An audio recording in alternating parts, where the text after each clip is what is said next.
G20s। तो आज हम 3 टूल्स को एक्सप्लोर करने वाले हैं Adobe Photoshop में। First tool is patch tool, second tool is content aware move tool and third is red eye tool. तो चलते हैं कंप्यूटर स्क्रीन की तरफ और इन तीनों टूल्स को वन बाय वन एक्सप्लोर करते हैं। G20s, तो मेरे पास एक बहुत ही खूबसूरत सा इमेज ऑलरेडी फोटोशॉप में ओपन है और अब हम अपना फर्स्ट टूल जो है वो एक्सप्लोर करेंगे। टूल बार में लेफ्ट में जो स्पॉट हीलिंग ब्रश टूल है उसमें ये नेस्टेड है। अगर मैं इसमें लॉन्ग प्रेस करूं इसको तो पैच टूल है और कीबोर्ड पे अगर हम जे प्रेस करें तो हमें ये मिल सकता है। सो ये पैच लाइक एक आइकन हमारे पास आ गया। सो पैच टूल का बेसिकली कॉन्सेप्ट ये है कि एक रीजन को हम सेलेक्ट करते हैं और उस रीजन को बेसिकली किसी और रीजन के साथ रिप्लेस करने की कोशिश करते हैं, यानी कि पैचिंग करते हैं। जैसे कि आपने अगर मैं आपको आम कॉन्सेप्ट में समझाऊं, जैसे कि हम कपड़े के ऊपर पैचिंग करते हैं, उसी कपड़े के कलर की एक पैच हम जो फटे हुए कपड़े के ऊपर लगाते हैं तो वो हम पैच लगाते हैं। तो उसी तरह का एक टूल है और इसको अब हम ट्राई करेंगे। सो सबसे पहले हम अपनी जो बैकग्राउंड इमेज उसकी कॉपी लेंगे।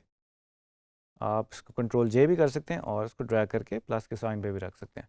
तो वी हैव कॉपी नाउ और हमारी ओरिजिनल बैकग्राउंड जो है वो इंटैक्ट है। सो पैच टूल की मदद से ही मैं इसकी सिलेक्शन लेना शुरू करूँगा और अगेन आई थिंक इस बैकग्राउंड के अंदर मुझे ये जो प्लांट है जो ब्लर्ड हमें नज़र आ रहा है इसको मैं रिमूव करना चाह रहा हूँ, यानी कि इसको पैच करना चाहता हूँ। और आप रिप्लेस का वर्ड भी यूज़ कर सकते हैं। तो इसकी सबसे पहले तो हम सिलेक्शन लेंगे। एज़ यू नो कि फ़ोटोशॉप में कोई भी चीज़ करने के लिए हम उसकी सिलेक्शन ज़रूर लेते हैं।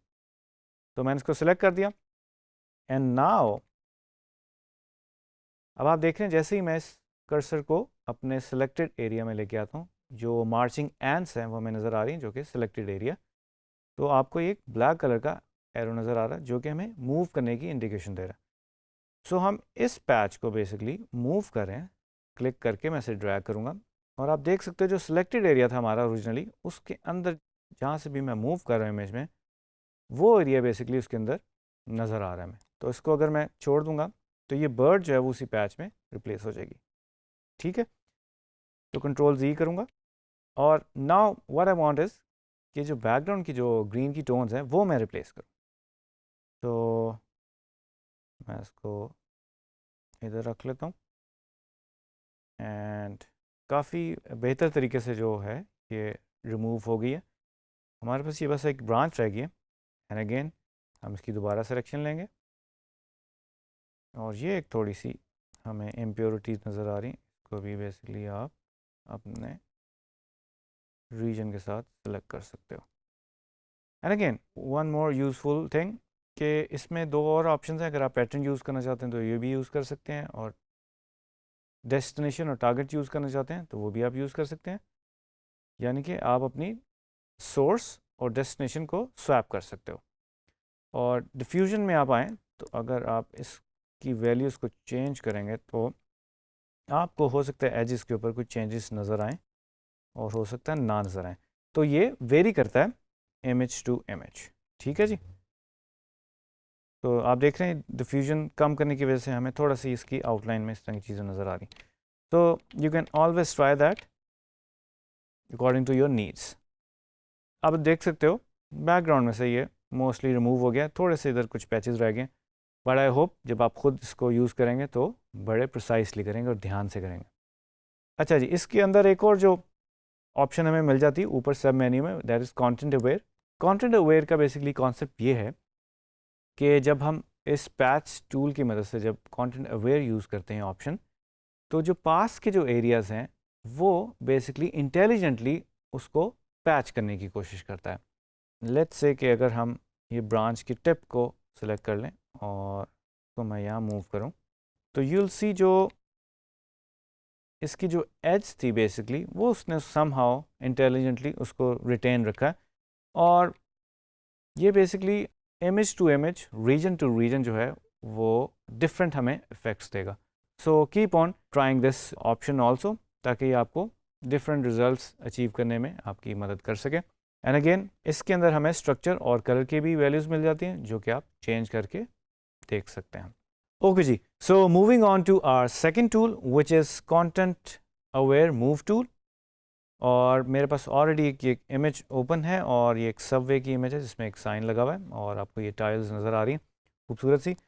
सो ये जो हमारा स्पॉट हीलिंग ब्रश टूल का बेसिकली मेन्यू है, इसी के अंदर नेस्टेड है content aware move tool.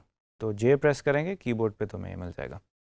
Okay जी, so first I need to select this और इसी टूल की मदद से मैं इसे सेलेक्ट करूँगा, but before that I have to make a copy of my original background and I'll start doing this selection with the help of this content aware move tool.